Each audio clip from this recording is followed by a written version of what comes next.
Assalamu alaikum everyone. Hope you are well by the grace of Almighty Allah. So in my previous video, I talked about a renowned American linguist and activist, Stephen Krashen, and I mentioned his 5 hypotheses. Each of these hypotheses explains different part of language learning.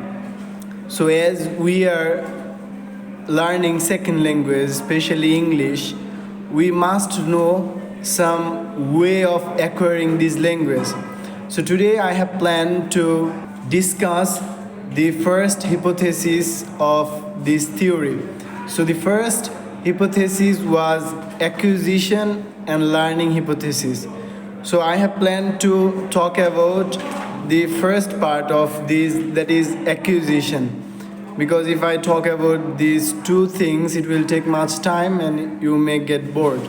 So what does mean by acquisition? Acquisition means picking up a language naturally without thinking much about grammatical rules or other things. So imagine when we were a child, we didn't have any grammatical rules to acquire our mother tongue, that means Bangla. So we didn't follow any grammatical rules, or we haven't learned these during our childhood. But by the age of 5, we could speak in Bangla quite fluently.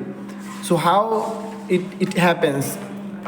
Usually we know acquisition happens in a real life situation. So when you hear this language and you repeat it, and you just practice this and apply this in your daily life, then it easily happens, it instinctively happens.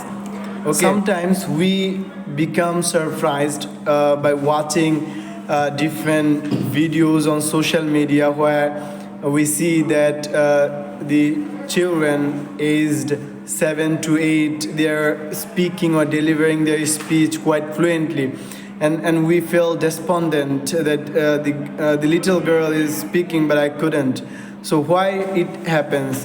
Because it happens because we are in a stage where we can't learn second language so easily that we could do in our childhood.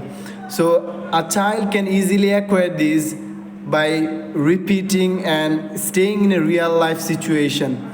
So you don't need to worry about this, why it takes time to learn second language. It obviously takes, but if you give your utmost priority on this, you can easily get the benefit out of it and you could be a fluent speaker. So that's the thing I wanted to share with you. In my next video, I'll talk about learning and try to give the difference between acquisition and learning. So until then, assalamu alaikum.